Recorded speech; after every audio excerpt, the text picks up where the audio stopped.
부당합니다. 저 이 성과평가 못 받아들이겠습니다. 나는 실력을 갖췄는데 시스템이 뒷받쳐주지 못하고 있습니다. 그때는 팀장님이 이렇게 말씀하셨잖아요. 대리님이 가이드를 그때 그렇게 주셨어요. 아니, 이것도 제대로 못해? 왜 저래? 아니, 이것도 못하는 거야? 이렇게 가르쳐줬잖아. 안녕하세요. 오늘 성과평가 강의를 하게 된 남기영입니다. 리더들의 파도, 리더십의 변화를 이끌기 위해서 저희 회사 이름은 리드웨이브입니다. 오늘 강의는요, 성과평가에 대해서 할 건데 먼저 사진 한번 보면서 여러분들하고 얘기를 한번 해보려고 해요. 여기가 어딜까요? 거제도 다녀오신 분 계실까요? 네, 거제도에 가면은 금포 땅굴이라고 굉장히 멋있는 포토스팟이 있어요. 남편하고 같이 방문을 했는데 줄을 1시간 정도를 서야 사진을 찍을 수 있더라고요. 그래서 사진을 찍기 전에 거기 써 있습니다. 한 팀당 정해진 시간은 3분. 3분만 찍어야 되는 거예요. 그리고 그 밑에 또 문구가 써 있어요. 다툼의 소지가 많으니 시간을 꼭 지켜라 라고 되어 있더라고요. 그래서 남편에게 그런 거 굉장히 싫어하는 사람인데 굉장히 잘 찍어달라. 피사체를 보고 좀 어둡게 해라. 조명을 잘 만들어야 된다라고 연습을 많이 시키고 들어갔어요. 그리고 나서 먼저 남편부터 찍어줬습니다. 사진 한번 보실까요?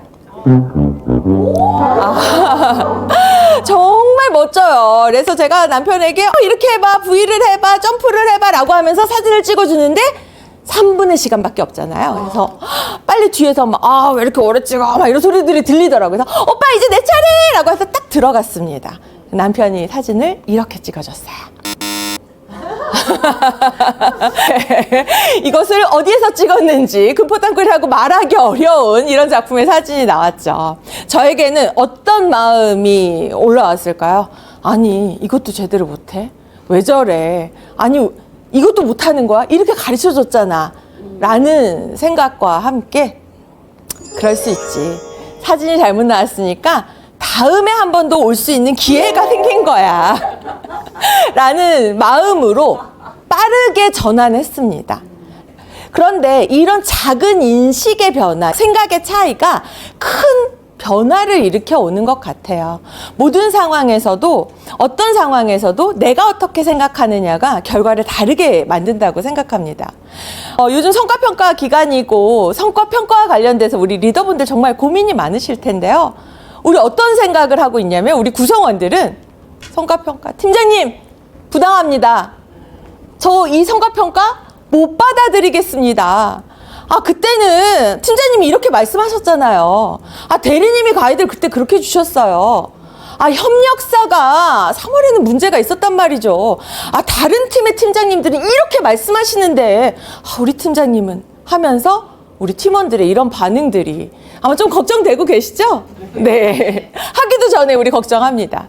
그러면 우린 또 어떤 마음이 떠오를까요? 아니, 못하는 애들이 불만도 많다니까. 나 쟤랑 어떻게 끝까지 일해야 되냐? 차라리 내가 팀장 내려놓고 나도 팀원이었으면 좋겠어. 네, 이런 생각들이 무슨 얘기를 해줘도 못 알아듣네. 받아들이지를 않네. 아니, 일은 이렇게 해놓고 성과평가만 잘 받으려고 해? 라는 생각들이 많이들 올라오실 거라고 생각합니다. 갭이 항상 존재하죠. 그런데 성과평가가 단지 잘했다, 못했다 라고 우리가 생각을 하기 때문에 성과평가가 또 어렵습니다. 또 성과평가라는 것이 인센티브와 연봉 인상과 연결이 되어 있으니까 굉장히 민감할 수밖에 없는 것 같습니다.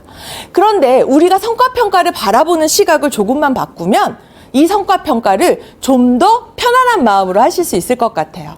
성과평가라는 것이 단지 잘했어, 못했어, 너는 못했으니까 평가 안 좋아, 넌 잘했으니까 연봉 올려줄게 라고 하는 것보다는 잘한 구성원들에게는 동기부여의 시간으로, 좀 부족한 직원들은 이번 기회를 역량 향상의 기회로 부족한 부분을 내가 도와줘서 더 일 잘할 수 있게끔 만드는 것으로 만들어 보는 건 어떨까요? 회사에서의 성과 관리라는 건요, 회사가 지속적으로 성장해 나아가기 위해서 꼭 필요한 것입니다. 우리가 목표가 있어야 그 목표를 달성할 수 있고 그 목표를 관리할 수 있는 측정 기준이 있어야 명확하게 결과를 만들어낼 수 있잖아요. 단순히 이 성과평가가 돈을 주기 위한 거, 돈을 안 주기 위한 거, 아니면 잘했다라는 걸 평가하기 위한 거, 아니면 못한 걸 내가 지적하기 위한 거에 여러분의 프레임을 좀 벗어버리신다면 평가에 대한 생각들을 많이 바꿀 수 있을 거라고 생각을 합니다. 오늘 이 시간을 통해서 성과평가는 왜 하는 것인지, 그리고 여러분들 보시는 것처럼 어떻게 평가하는 것이 좋은 것인지, 어떻게 말해주는 것이 좋은지에 대한 내용을 오늘 배우시게 될 거예요. 아마 오늘 시간을 통해서 평가라는 것이 그렇게 어렵지 않고, 평가를 위해서 성과 관리 전반적인 프로세스에서 여러분들이 해야 할 일들을 좀 더 촘촘하게 한다면 이것이 이들에게 도움을 주기 위한 것, 좀 더 잘할 수 있게끔 만드는 것, 그리고 회사의 성장과 이들의 성장을 내가 함께 도와주는 파트너로서의 역할을 한다라고 생각하신다면 아마 이 성과평가가 좀 더 어렵지 않게 여러분들께 다가갈 수 있지 않을까 하는 생각을 해봅니다. 여러분들 이 책 혹시 보셨나요? 핵 개인의 시대. 이 책에서 말하는 거는 이제는 개인의 시대다. 그리고 점점점 더 많은 조직보다는 개인의 성장에, 조직의 성장이 아니라 나 스스로의 성장, 나에 대한 관심, 그리고 내가 어떻게 될 것인가에 대한 많은 개인화된 관점을 더 많은 사람들이 갖게 된다라는 내용으로 책이 쓰여져 있고요. 이 책의 후속작인 호명사회에서도 이제는 개인으로서의 공정함과 존재에 대한 인정, 책임을 진다라는 호명사회로 가고 있습니다. 이 시대의 방점을 찍는 일이 있었습니다. 혹시 2024년 파리올림픽 기억하시나요? 네. 안세영 선수가 금메달을 따고 나와서 인터뷰를 했습니다. 그 인터뷰의 파장이 아마 저는 시대의 흐름을 바꾸는 변곡점이 되지 않을까라는 생각을 하고 보게 되었는데요. 이전에 우리나라의 국가대표 선수들은 금메달을 따면 동해물과 네, 국민 여러분 고맙습니다. 여러분의 응원과 성원에 힘입어 제가 이 메달을 딸 수 있었습니다. 제가 잘라서 딴 게 아니에요. 국민 여러분, 막 이렇게 인터뷰를 했다면, 이번에 안세영 선수는 이번에 금메달을 따고 나서 제가 이 인터뷰를 하기 위해서 전 정말 열심히 노력했습니다. 다리 부상에도 불구하고 배드민턴 협회가 불합리하게 운영되고 있고 단식이 아닌 복식을 위한 프로세스로 운영되고 있어서 단식 선수들은 메달 따기가 굉장히 어렵습니다. 나는 실력을 갖췄는데 시스템이 뒷받쳐주지 못하고 있습니다라고 아주 강력하게 얘기하는 일이 있었어요. 그리고 나서 아마 대대적으로 그런 협회들, 배드민턴 협회뿐만 아니라 많은 협회에서도 선수들을 위한 프로세스로 가야 된다라고 얘기들을 하고 변화가 진행되고 있습니다. 안세영 선수가 어떻게 보면은 금메달을 따고 나서 그렇게 외쳤던 것이 지금의 핵 개인화된 시대에 대해서 이야기해주고 있는 것이 아닌가 싶습니다. 이전의 조직은요, 회사는 두뇌, 우리가 전략을 짜고 우리가 방향을 짜고 니들은 손발이 되어서 나의 수족처럼 일해줘 라고 얘기했던 시대라면, 지금은 각각의 우수한 인재들이 모인 어떻게 보면 컨설팅 펌처럼 일하고 있는 시대가 된 거죠.